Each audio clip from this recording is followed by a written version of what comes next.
Pessoal, parágrafo 1º do 289, agora vamos analisar aí as figuras equiparadas. Então vamos lá. Parágrafo 1º diz assim, ó: nas mesmas penas incorre quem, por conta própria ou alheia, importa ou exporta, adquire, vende, troca, cede, empresta, guarda ou introduz na circulação moeda falsa. Veja que o finalzinho o legislador vem lá e diz: ou introduz na circulação moeda falsa. Qual é a diferença entre o parágrafo 1º e o caput do 289? Veja, enquanto lá no caput se pune o autor da falsificação, ou seja, aquela pessoa que falsifica o papel moeda ou a moeda metálica, agora no parágrafo 1º pune-se outras pessoas que sabem da falsidade, portanto dolo direto, precisa ter conhecimento que aqueles papéis, ou seja, cédulas ou moeda metálica são falsas e ainda assim realizam qualquer uma das condutas descritas aí no parágrafo 1º. O parágrafo 1º, então, é exatamente para abranger aquela pessoa que não falsificou o papel moeda ou a moeda metálica, mas realizou qualquer uma das condutas descritas pelo legislador aí no parágrafo. Então, o caput pune aquele que falsifica, o parágrafo 1º pune aquele que não falsifica, mas sabe que apanhou, recebeu de alguma forma aquele dinheiro já falsificado, portanto dolo direto, previamente ele já conhece dessa condição da cédula ou do papel moeda e passa então a realizar qualquer um dos comportamentos mencionados aí no parágrafo 1º. Então fica bem tranquilo, o legislador visa atingir todos, porque senão você poderia apanhar um indivíduo com dinheiro falsificado e ele dizer: olha, não fui eu que falsifiquei. E aí, se não tivesse o parágrafo 1º, você não conseguiria punir esse indivíduo. Portanto, o legislador estabeleceu uma forma de comportamento no caput e uma outra no parágrafo 1º, de forma que ele acabou abrangendo uma quantidade grande de pessoas envolvidas aí nessa cadeia do falso. Ok? Vamos lá então, vamos analisar cada uma das condutas que são descritas aí pelo legislador, a maior parte delas simples, vocês sabem, só para não passar em branco quanto a essas informações. O legislador vem lá e diz: importar ou exportar. O importar, todo mundo sabe, é fazer entrar no país. Fazer entrar o que no país? O papel moeda ou a moeda metálica já falsificada. Tá? Portanto, alguém falsifica no exterior e uma outra pessoa o importa, faz esses objetos materiais virem de um outro país para o Brasil. Ou a situação inversa, foi falsificado no Brasil e uma outra pessoa que não falsificou e não participou da falsificação, certamente é essa o que o legislador visa atingir, ele faz com que esse objeto material saia do país. Okay? Importar ou exportar. Também é possível aquele indivíduo que adquire, ou seja, aquele que obtém, que recebe o objeto material já falsificado. Ou vende, ou seja, alienar onerosamente. Tá? Aquela pessoa que vende o dinheiro já falsificado. Troca, portanto, permuta, cede, transfere a outra, empresta, ou seja, entrega o falso para receber futuramente a mesma quantia ou uma quantia até inferior, verdadeiro. E o guarda é ter em depósito, portanto, deixar armazenado. Ou então aquele indivíduo que coloca na circulação. O que significa isso? Fazer a moeda passar de mãos em mãos. Tá? Estes são os comportamentos inseridos dentro do parágrafo 1º. Portanto, simples, fácil de entender. Consumação desse crime, do parágrafo 1º, das condutas descritas no parágrafo 1º, onde o indivíduo, de alguma forma, tem conhecimento prévio que a moeda já está falsa e ainda assim ele importa, exporta, vende, empresta, cede de alguma maneira, coloca em circulação, tá? Sabendo com antecedência que ela já é falsa e não foi ele quem falsificou. Quando há consumação? No instante em que ele realiza uma ou mais dos verbos descritos aí no parágrafo 1º. Então pode ser que o indivíduo não pratica um único verbo. Se ele praticar um, é crime. Se ele praticar 2, 3, 4, é crime único da mesma forma, ok? E a tentativa, ela é possível, só não é possível, guardem isso, tá? Na modalidade de conduta, guardar, armazenar, porque aí o crime é permanente, a todo tempo ele está realizando conduta, e ele pode inclusive ser autuado em flagrante a qualquer momento, e o crime está na sua forma consumada. Perfeito? Tranquilo? O parágrafo 2º traz uma figura privilegiada. Por que privilegiada? A pena agora é de detenção de 6 meses a 2 anos e multa, portanto uma pena menor. E por que a pena é menor? Porque no parágrafo 2º o legislador menciona aquela hipótese em que o indivíduo recebe a cédula ou a moeda como se ela fosse verdadeira, ou seja, ele recebe de boa fé, tá? Ele não nota, ele não observa que ela é falsa, e após ela já estar em seu poder, ele toma conhecimento da sua falsidade, e então, para não tomar prejuízo, ele a restitui à circulação. Veja a diferença do caput para o parágrafo 2º. No parágrafo 2º, assim como no parágrafo, no caput, assim como no parágrafo 1º, as condutas, nota-se, elas são descritas porque o sujeito ativo tem como finalidade obter lucro, ainda que não seja isso descrito no tipo penal, mas é óbvio, alguém falsifica para quê? Para obter lucro. Alguém, sabendo que é falsa, realiza qualquer um dos comportamentos do parágrafo 1º, faz para quê? Para obter lucro. Então, tanto as condutas do caput como as condutas do parágrafo 1º, você verifica que o sujeito ativo visa lucro. No parágrafo 2º, não. No parágrafo 2º, a conduta é realizada para evitar-se prejuízo. O agente, ao recolocar em circulação, tem como finalidade não arcar com aquele prejuízo que ele verifica que ele está sofrendo. Então imagine vocês a seguinte situação. A pessoa vai a um banco, num caixa eletrônico ou a um estabelecimento qualquer, tá? Porque isso pode acontecer até em caixas eletrônicos de agências bancárias, mas vamos imaginar então que ele vai a um estabelecimento comercial qualquer, efetua lá uma compra e recebe 2 cédulas ou uma cédula de R$50 falsa. Mas quando ele recebe a cédula de R$50 falsa, quem está passando a cédula para ele não sabe que é falsa, e ele, quando está recebendo, também não sabe que é falsa. Tá? Então, ele recebeu a cédula de boa fé, como se ela fosse verdadeira. Para ele, até aquele momento, ela é verdadeira. Ok? Ele bota na bolsa, na carteira, no bolso, enfim, e segue. No dia seguinte, ele decide, passando no outro estabelecimento comercial, parar para tomar lá, para comprar uma garrafa d'água, por exemplo. E aí ele saca a cédula de R$50, que para ele até então é verdadeira, e entrega como forma de pagamento. Aquele indivíduo que está recebendo, a hora que ele pega a cédula, então ele faz passa a canetinha, enfim, realiza aqueles procedimentos que vocês verificam, e ele diz, olha, essa cédula aqui parece-me que é falsa, eu não vou receber. Aí ele pode recusar, há indícios de falsidade.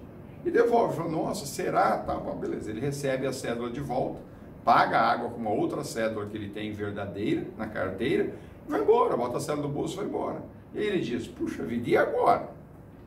Eu perdi R$50, qual é o procedimento que ele deve realizar? Imediatamente ele precisa comunicar às autoridades. E se ele comunicar às autoridades, o que vai acontecer? Essa cédula será apreendida, vai ser submetida à perícia e vai se iniciar uma investigação para verificar da onde surgiu, qual é a origem daquela cédula. Ou então, outro procedimento, ele precisa procurar uma agência bancária e fazer a devolução para que a agência bancária, então, constate se realmente ela é verdadeira ou falsa. Essa cédula vai ser remetida até o Banco Central e lá eles vão submetê-la à perícia para constatar a sua veracidade ou a sua falsidade. Ou seja, em qualquer uma das situações aqui mencionadas, aquele indivíduo que recebeu aquela cédula de boa-fé como verdadeira vai tomar prejuízo. E ele então, já sabedor disso, ele diz, bom, mas então, pera lá, se eu fizer qualquer um dos procedimentos que seriam, entre aspas, legais, eu vou tomar prejuízo? Então não vou fazer. O legislador vem e diz, mas se você não fizer, você comete o crime. É do 289, parágrafo 2º, você entra numa figura privilegiada, mas é crime. Aí você bota a carteira no bolso e fala assim, eu preciso passar isso para alguém. Assim como eu recebi sem perceber que era falsa, sem notar que era falsa, eu também preciso passar sem notar que era falsa. Tá? E aí ele vai a um estabelecimento qualquer, aproveita que tem lá uma pessoa inexperiente, uma pessoa idosa, que também tem dificuldade dessa identificação, e ele então naquele momento passa a cédula, agora já sabendo-a falsa. Aí é que reside a consumação aí do crime de moeda falsa na sua figura privilegiada do parágrafo 2º. Então veja, o legislador é claro no parágrafo 2º, quem tendo recebido de boa fé como verdadeira. Então quando ele recebeu de boa fé, achando, ciente de que era verdadeira. Tá? A moeda pode ser falsa ou pode ser criada, né, no seu todo, ela pode ser simplesmente alterada. Já estando ele em poder da moeda, ou do papel moeda, ele então descobre a sua falsidade e a restitui à circulação. Então agora, a hora que ele a restitui à circulação, ele o faz de forma dolosa. Agora ele já sabe que ela é falsa. Quando ele recebe, ele não sabe, está de boa fé. Quando ele restitui à circulação, ele já sabe que ela é falsa e o faz dolosamente. E é aí que reside o crime do parágrafo 2º. Certamente, muitas pessoas já assim agiram, e muitas assim agiram sem saber que estavam cometendo o crime. A pena é menor, 6 meses a 2 anos, né? É de menor potencial ofensivo, porém é crime. Tá? Então o restituir aí nada mais é do que refazer ou fazer, né, circular novamente, recolocar em circulação. É isso que ele não poderia ter feito e assim ele faz, tá bom? O de boa fé que o legislador menciona no parágrafo 2º nada mais é do que recebê-la acreditando ser verdadeira. E aí, antes dele colocá-la em circulação novamente, ele conhece da sua falsidade e ainda assim a recoloca em circulação. Porque sempre vem aquela pergunta, né? Professor, pera lá, e se ele recebeu de boa fé como verdadeira e restituiu, passou para uma outra pessoa ainda acreditando que era verdadeira, não tomou conhecimento da falsidade, não cometeu crime algum, ok? Veja bem que o legislador diz, quem, tendo recebido de boa fé como verdadeira, tá, a restitui à circulação depois de conhecer a falsidade. Portanto, está em seu poder a cédula, que ele recebeu de boa fé como verdadeira, e em seu poder ele toma conhecimento da falsidade. Após tomar conhecimento da falsidade, ele a restitui à circulação. E é aí que ele não poderia tê-lo feito. Ele deveria ter procurado ou uma agência bancária ou as autoridades competentes para se tomar as providências cabíveis visando chegar à autoria desse ilícito. Se assim ele não faz, ele comete o crime na sua figura privilegiada. Tá? E a consumação agora, ela acontece no momento em que ele toma conhecimento que é falsa e a restitui à circulação, passa a uma outra pessoa, ok? É isso do parágrafo 2º. Vamos agora para o parágrafo 3º e parágrafo 4º, que esses nós não vamos analisá-los com muito detalhe, tá? O parágrafo 3º diz o seguinte, porque é raro acontecer essas situações, mas vou tentar passar para vocês o porquê ele está inserido e o que ele visa atingir, e é o suficiente, tá? O parágrafo 3º diz: é punido com reclusão, olha a pena, tá?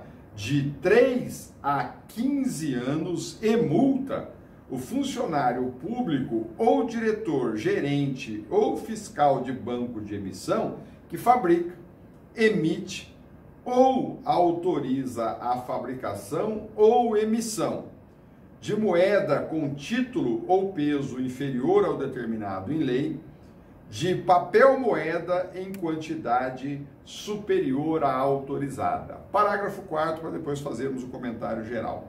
Nas mesmas penas, portanto, de 3 a 15 anos, nas mesmas penas incorre quem desvia e faz circular moeda cuja circulação não estava ainda autorizada. Vamos fazer uma análise em conjunto do parágrafo 3º e do parágrafo 4º. Por que desta necessidade? Veja que agora no parágrafo 3º o crime não é mais comum, o crime é próprio.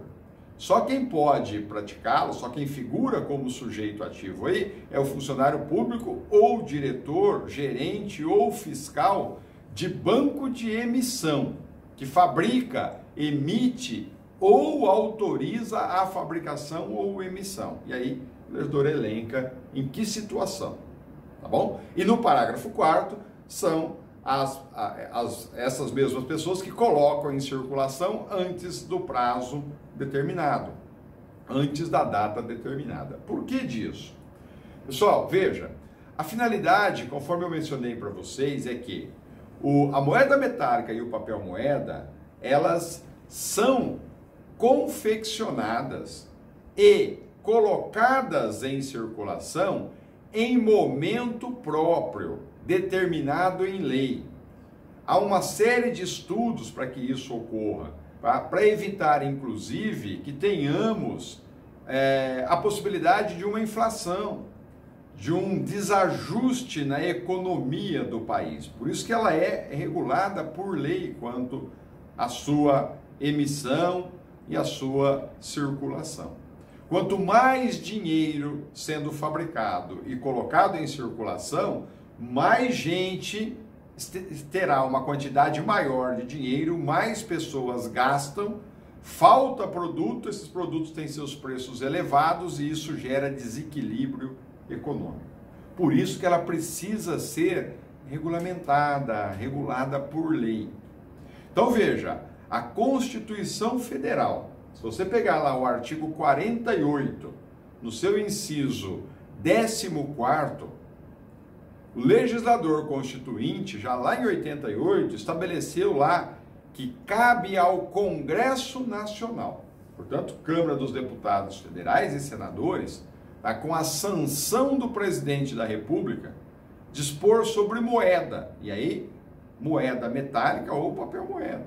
Tá?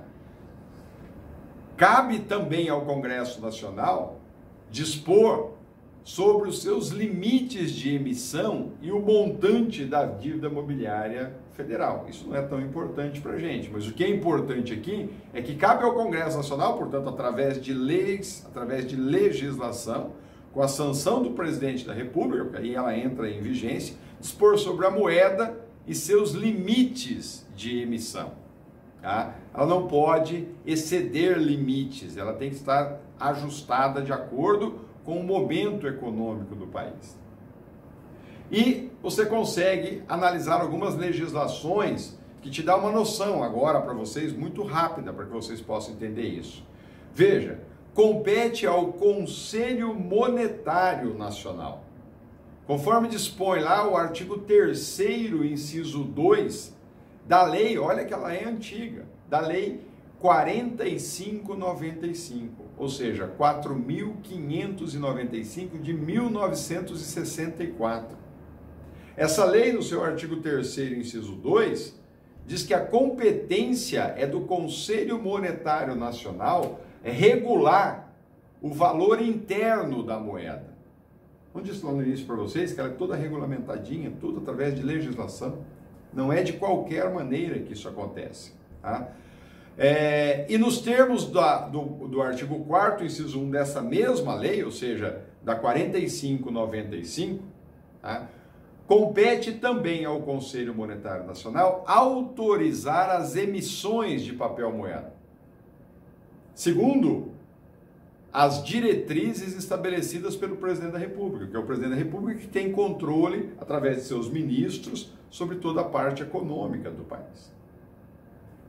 Se você for seguir analisando essa lei, a 4595/64, lá no artigo 10º dessa lei, inciso 1, você vai encontrar lá ela dizendo que compete ao Banco Central emitir a moeda metálica e o papel moeda. Olha, é o Banco Central que emite.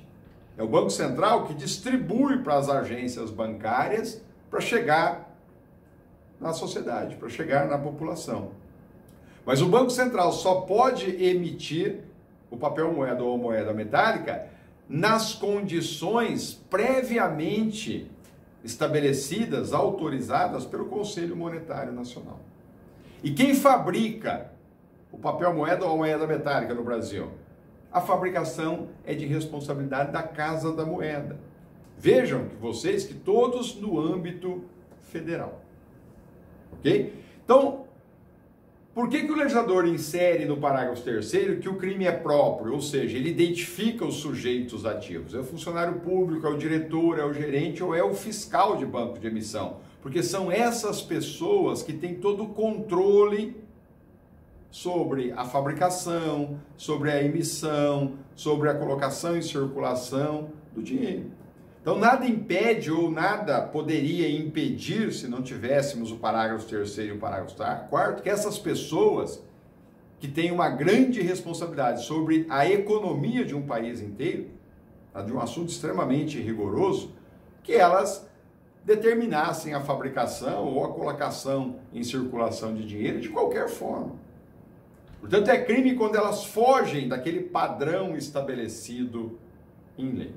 Ok? Por isso que o crime é próprio aqui. Por isso que é difícil também você identificar esse tipo de conduta na prática. Tá? E também quase não se questiona a respeito disso. Por isso que eu disse para vocês, não vão perder muito tempo. Só dando essa noção geral para vocês e a gente avança. Tanto é que a conduta descrita lá no parágrafo 3º é fabricar, emitir. Fabricar e emitir. Portanto, se você fabrica ou se você emite, esses comportamentos do funcionário público, diretor, gerente ou fiscal do banco de emissão pode gerar esse desajuste econômico que eu disse, e é aí que gera o crime. Tá? Ou então a pessoa não fabrica, não emite, mas ela autoriza, ela dá ordem para a fabricação ou emissão.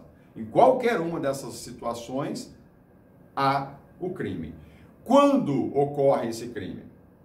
Então veja, o legislador vai lá no inciso 1 e diz: quando fabrica, emite ou autoriza a fabricação ou emissão de moeda com título ou peso inferior ao determinado em lei. Veja que o legislador coloca inferior. Significa que se for com peso superior, o fato é atípico. Mas se for inferior, sim. Então o que vem a ser o título? Fabricar, emitir ou autorizar a fabricação ou emissão de moeda com peso ou título inferior ao determinado em lei. O título, pessoal, nada mais é do que a proporção, ou seja, o conteúdo, tá? Que deve existir entre o metal fino e a liga metálica empregada na confecção da moeda.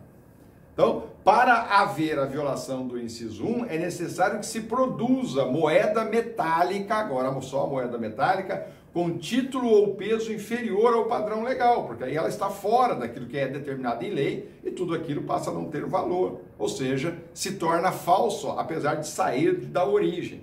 Essa é a situação. Tá? Se for com título ou peso superior, tá? Não há crime porque não há previsão legal, o legislador só tipificou se for inferior. Ok? No inciso 2 do parágrafo 3º, agora ele define lá o fabricar, emitir ou autorizar a fabricação ou emissão não mais de moeda metálica, mas agora sim de papel moeda.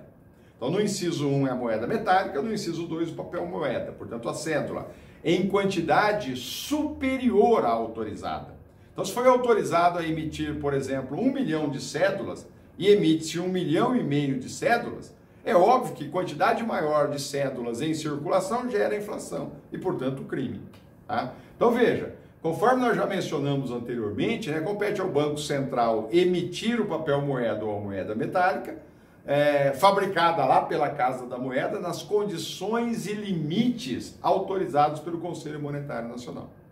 E configura o crime na modalidade do inciso 2 se houver violação a esse inciso, tá? Quando da sua fabricação ou emissão em quantidade superior à autorizada. E quem são as pessoas que serão responsabilizadas por isso? Aquelas indicadas no parágrafo 3º, porque são delas a responsabilidade, ok? O parágrafo 4º diz lá que nas mesmas penas incorre quem desvia ou faz circular moeda cuja circulação não estava ainda autorizada, porque ela tem um prazo para entrar em circulação.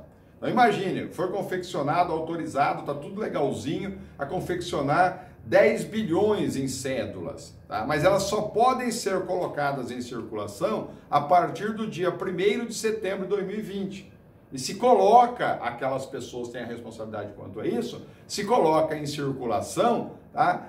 Em período não autorizado, ou antes, geralmente antes, né? E é óbvio que aí vai gerar impacto na economia. Portanto, você acaba dando à moeda, ou ao papel moeda, um destino que ela não tinha naquele momento e acaba colocando ela em circulação antes da data determinada em lei. Portanto, há uma violação daquela lei que nós mencionamos lá atrás, ok? A ação penal aí é pública e incondicionada e a competência para o crime do 289 é da Justiça Federal, ok? Com isso encerramos o artigo 289.